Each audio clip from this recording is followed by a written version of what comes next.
दोस्तों, इस देश में एक मुस्लिम महिला ने इतिहास रच दिया है। पूरा मामला क्या है यह मैं अभी आपको बताऊंगा। महाराष्ट्र से जुड़ा हुआ मामला है, लेकिन आपको रेफरेंस के लिए बता देता हूं कि जिन लोगों को लगता है कि अब्दुल सिर्फ पंचर बनाता है, जिन लोगों को जो लोग मुस्लिम महिलाओं को, मुस्लिम छात्राओं को, बच्चियों को हिजाब, नकाब और बुर्के में स्कूल में एंट्री नहीं देते, हंगामा मचा देते, बवाल मचा देते हैं, उन्हीं में से एक महिला ने इतिहास रच दिया है।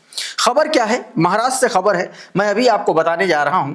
इसके अलावा आपको बताऊंगा कि किस तरीके से जान मोहम्मद, आपको याद है ना, उत्तर प्रदेश में वो हेडमास्टर जिसको भारतीय जनता पार्टी के एक नेता ने यह कह करके निलंबित करा दिया कि वो स्कूल में बच्चों को नमाज पढ़वाते हैं, राष्ट्रगान नहीं करवाते। वो सारा का सारा मामला दूध का दूध, पानी का पानी हो गया और सारा झूठ उस भाजपाई का बेनकाब हो गया। उस खबर के बारे में बताऊंगा। और बजरंग दल का वो जो कांड है ना, उत्तराखंड वाला, मोहम्मद दीपक वाला, उस मामले में एक नया मोड़ आया है। उत्तराखंड के पूर्व मंत्री ने क्या कुछ कहा है वो भी आपको सुनवाने की कोशिश करूंगा। इसके अलावा और भी बहुत सारी खबरें हैं, आपको बताऊंगा। लेकिन सबसे पहले जरा इस खबर पर गौर करिए।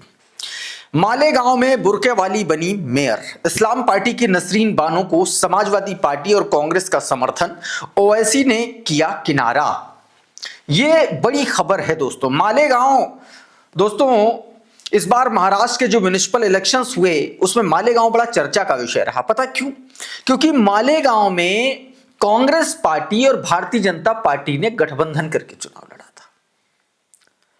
इस चुनाव में लेकिन जब मेयर बनाने की बात आई तो उसमें नसरीन बानो ने एक तरीके से जीत दर्ज की, क्योंकि उन्होंने शिवसेना की जो लता घाटगे थी उनको 25 मतों से हराया और 25 मतों से हरा करके उन्होंने ये जीत हासिल की है। दोस्तों, हालात ये थे कि आप समझिए कि इसमें, इस पूरे मामले में शिवसेना के 18 नगर सेवकों ने लता घोटके के पक्ष में मतदान किया था।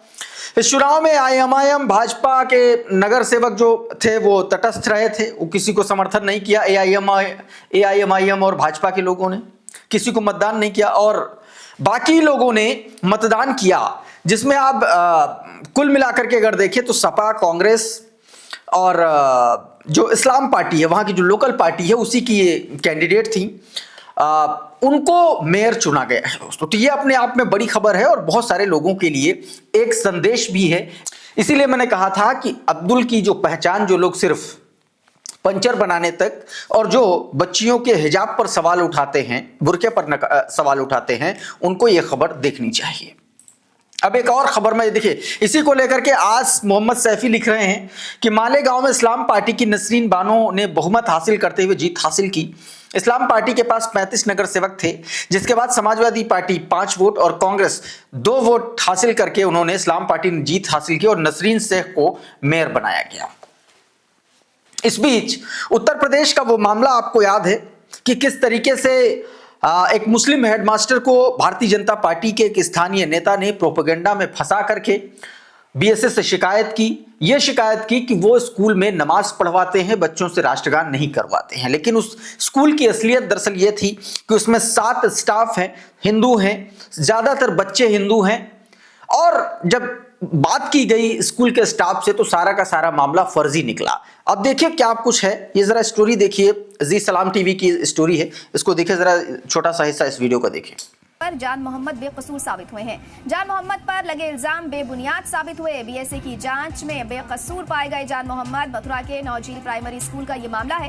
इस्लामिक तालीम का इल्जाम लगाकर किया गया था सस्पेंड। जान मोहम्मद पर बीजेपी के एक नेता ने लगाए थे इल्जाम। इस्लामिक तालीम, राष्ट्रीय गान बैन करने के इल्जाम लगाए गए थे उन पर और इल्जाम लगाते ही बीएसए ने जान मोहम्मद को सस्पेंड कर दिया था। अच्छा, इस बीच दोस्तों, बाबा ड्रेस शॉप जो कोटद्वार का मामला है उसको लेकर के अब तमाम सारे पॉलिटिशियंस भी भारतीय जनता पार्टी, या यूं कह लीजिए कि बजरंग दल के गुंडों के खिलाफ उतर गए। भारतीय जनता पार्टी का जिक्र मैं क्यों कर रहा हूं? क्योंकि उसमें भारतीय जनता पार्टी का एक स्थानीय पार्षद भी खुलेआम शामिल है, ऐसा बताया जा रहा है, दावा किया जा रहा है। अब इस पर पूर्व मंत्री ने सीधे तौर पर बजरंग दल के खिलाफ मोर्चा खोल दिया है। सीधे तौर पर उन्होंने कहा कि बाबा शब्द बजरंग दल या किसी के बाप की जागीर नहीं है। क्या कुछ कह रहे हैं आप सुनिए। कुछ सरफिरे लोग हैं हिंदुस्तान के अंदर, उन सरफिरे लोगों में बजरंग दल है। बजरंग दल को आप ये बताइए, क्या बाबा खाली गैर ईमान वालों में बोला जाता है? बाबा तो अमूमन हमारे यहाँ भी फलाने पीर बाबा, फलाने पीर बाबा, फलाने पीर बाबा, इस तरीके से संबोधित किया जाता है। बाबा का जो मतलब है उसका अर्थ है किसी को इज्जत देनी, वो इज्जत का लक़ब है। उस लक़ब को कोई भी आदमी इस्तेमाल कर सकता है। उनके बाप की कोई जागीर हो गई है क्या ये? बजरंग दल के लोगों की जागीर हो गई क्या?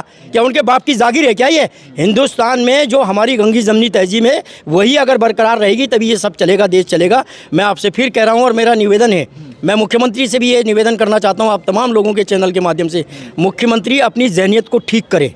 अगर वो ये चाहता है कि योगी की तरह वो भी उत्तर प्रदेश और उत्तराखंड को इन दोनों में और हालात दोस्तों देखिए बजरंग दल तक सीमित नहीं है, ये पूरा का पूरा संक्रमण काल चल रहा है, नफरत वाला संक्रमण काल। जहां कहीं भी देखिए कोई ना कोई एक टुच्चा सा सड़क छाप आदमी चार लठैतों को लेकर के भगवा को बदनाम करता हुआ मिल जाएगा। अपनी गंदी जुबान से गंदी भाषा का इस्तेमाल करते हुए हिंदू धर्म की ही महिलाओं की बेइज्जती एक तरीके से की जा रही है कि किसी तरीके से नफरत पनपे। एक बयान मैं अभी आपको सुनवाता हूं और फिर मैं आपको एक चीज बताऊंगा और उसके बाद फिर वो बयान सुनवाऊंगा, तब आपको समझ में आएगा दरअसल इतने कितनी घटिया बात बोली। ये सिर्फ मुसलमानों के खिलाफ नहीं है, ये महिला सम्मान और महिला अस्मिता के भी खिलाफ। पहले ये बयान सुनिए। मैं कहता हूं मेरी बेटी है जो आज समाज में घूम रही है, उनके कांधे पर दुपट्टा हो ना हो, उनके कांधे पर दुपट्टा ना हो, लेकिन उनके पर्स में देसी कट्टा अवश्य हो, उनके पर्स में देसी कट्टा तमंचा अवश्य हो। जो ऐसे राक्षस जो समाज में घूम रहे हैं बहन बेटियों के लिए, उनका वो सामना कर सके। अब ये क्या कह रहा है? ये कह रहा है कि महिलाएं दुपट्टा नहीं अवैध हथियार रखें। महिलाएं दुपट्टा क्यों नहीं रखें? इस घटिया सड़क छाप आदमी को ये क्यों आखिर कह रहा है, महिलाओं से क्यों कह रहा है कि महिलाएं दुपट्टा नहीं रखें, हथियार रखें? क्यों? ये सीधे तौर पर ना सिर्फ ये हिंदू मुस्लिम का मामला है, ना सिर्फ ये नफरती स्पीच, हेट स्पीच का मामला है, बल्कि ये सीधे तौर पर महिला सम्मान और अस्मिता से जुड़ा हुआ मामला है। अब इसको लेकर के द मुस्लिम नाम का ट्विटर हैंडल है, उसने ये वीडियो जारी किया और लिखा, देखिए क्या इसके बयान को कोट करते हुए लिखा, हिंदू लड़कियां दुपट्टा नहीं अवैध हथियार रखें। बजरंग दल नेता का यह बयान सीधे तौर पर कानून और सामाजिक शांति के खिलाफ है। अगर यही बात कोई मुसलमान कह देता तो क्या बवाल नहीं मच जाता? कानून सबके लिए बराबर क्यों नहीं है? और यह बात लगातार उठाई जा रही है। कई बार तो लगता है कि बजरंग दल के इन गुंडों को खुली छूट मिल गई है।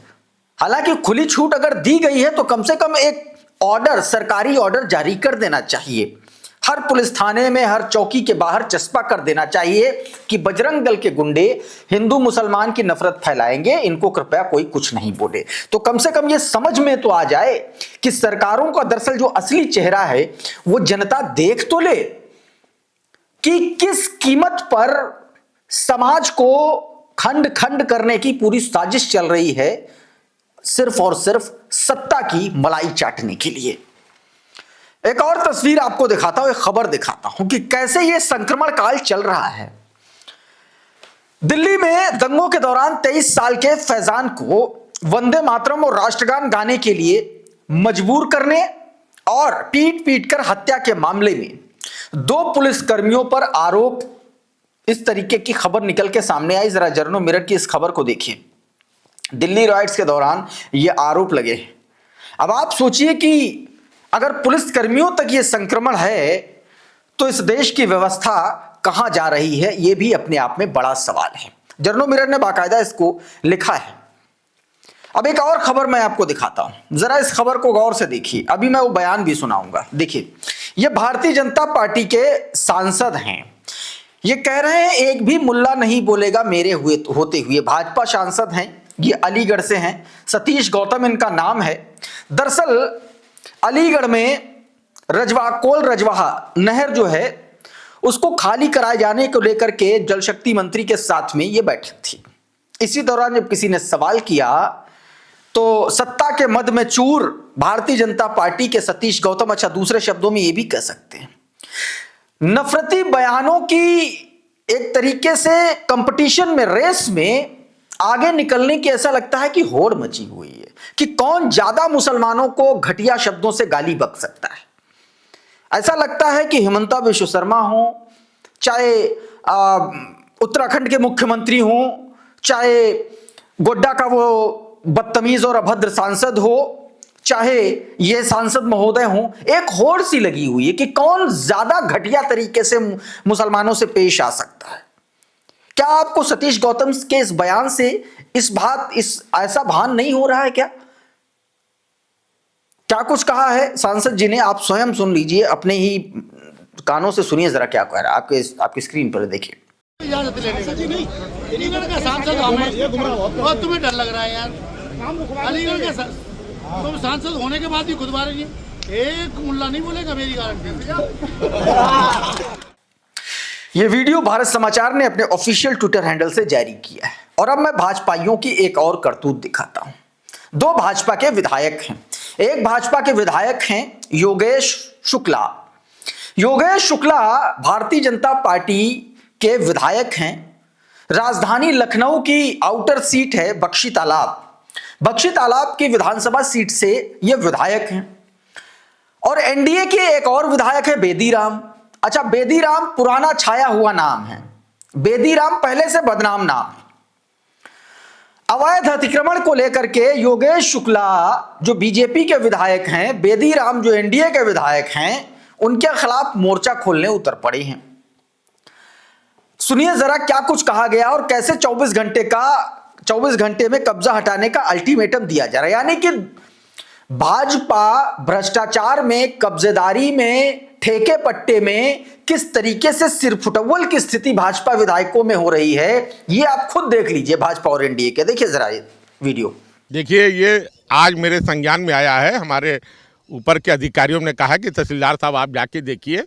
आज मैं आया हूं, देख रहा हूं कि समस्याएं बड़ी विकट हैं। जनहित में और कारहित में कोई भी हो, सरकार से ऊपर कोई नहीं है और जनता जनार्दन है। अगर जो भी इस तरह का काम करेगा, व्यवधान करेगा, हमारी टीम उसके खिलाफ FIR कराएगी। और ऐसा है कि जो सरकार के हम लोग नौकर हैं, सरकार के हित में जो काम होगा वो करेंगे। और अब एक और तस्वीर, जब जिम्मेदारियों से मुंह चुराया जाता है तो स्थितियां कुछ ऐसी ही बनती हैं। आपने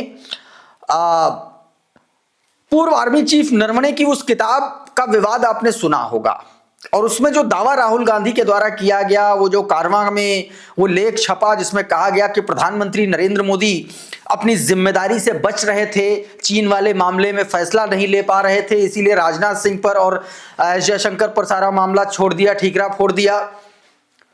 ये सिर्फ मोदी के साथ नहीं चल रहा, यह उनके मंत्रियों के साथ भी चल रहा है। क्योंकि जब इन लोगों से रूस से तेल लेने पर पूछा जाता है तो एस जयशंकर विदेश मंत्री जो है वो कहते हैं कि पीयूष गोयल से पूछो। और जब पीयूष गोयल से पूछा जाता है क्या है तो ये कहते हैं नहीं मेरा मामला नहीं है, एस जयशंकर से पूछो। ये खुद आप देख लीजिए क्या चल रहा है। It's hard for me to say because I think the Commerce Minister would know that better. I just mentioned that will be responded by the Foreign Minister. मतलब सारा का सारा गेम जो है पता नहीं चल रहा है कि मतलब पूरा गेम ही उलट पलट है, सारा गोलमाल है। अब एक और तस्वीर गुजरात से। गुजरात का एक ठग, अब मैं ठग का जिक्र कर रहा हूं तो आप समझ जाइए। ये तस्वीर देखिए, ये जो सूट बूट में काला चश्मा लगाए हुए ये जो आदमी आपको दिख रहा है, ये अपने आप को इनकम टैक्स ऑफिसर बताता है और इनकम टैक्स ऑफिसर बन करके फाइल लेकर के मार्केट में रेड करने ये पहुंच गया। स्पेशल 26 देखिए ना, ये उसी तरीके से कुछ रेड करने ये गए थे। फाइल पटक कर एक तरीके से ओवर एक्टिंग करते हुए उगाही करने लगा, 4 लाख 5 लाख रुपए, जिससे जो कुछ आया वो मांग रहा है। लोगों को शक हुआ, उसके बाद में इसको गिरफ्तार कर लिया। गुजरात के ठग वैसे भी आप कई सारे कॉन्टेक्स्ट में ये बात बोली जाती है ठगों वाली। कुछ सरकारी लोग जो हैं, जो बैठे हैं, जो नेता हैं, उनके बारे में कहा जाता है कि गुजरातियों ने ठग लिया। कुछ गुजराती बिजनेसमैन हैं जो पूरे भारत को चला रहे हैं इस वक्त, और कुछ नेता हैं जो पूरे भारत को चला रहे हैं, और अब तो स्वयं ठग उतर आए हैं इस तरीके की एक तरीके से कारनामे इनके। इलियास नाम का ट्विटर हैंडल है, उसने ये तस्वीर जारी की और लिखा कि गुजरात के सूरत में सूट बूट पहने ये व्यक्ति कोई असली अधिकारी नहीं बल्कि नकली आईटी ऑफिसर बनकर हाथ में फाइल लेकर के मार्केट में रेड करने पहुंचा। फाइल पटककर और ओवर एक्टिंग करते हुए रोप जमा करके 4 लाख रुपए की मांग कर रहा था। पुलिस को इसकी सूचना दी गई, इसके बाद इसे गिरफ्तार कर लिया गया। आरोपी का नाम विजय सिंह रावत सिंह चौहान है। इस तरीके से ये जानकारी निकल के सामने आई। साथियों, अभी के इस वीडियो में बहरहाल इतना ही। बहुत बहुत शुक्रिया, बहुत बहुत धन्यवाद। आप जुड़े रहिए आपके अपने चैनल द लाइव टीवी के साथ। नमस्कार।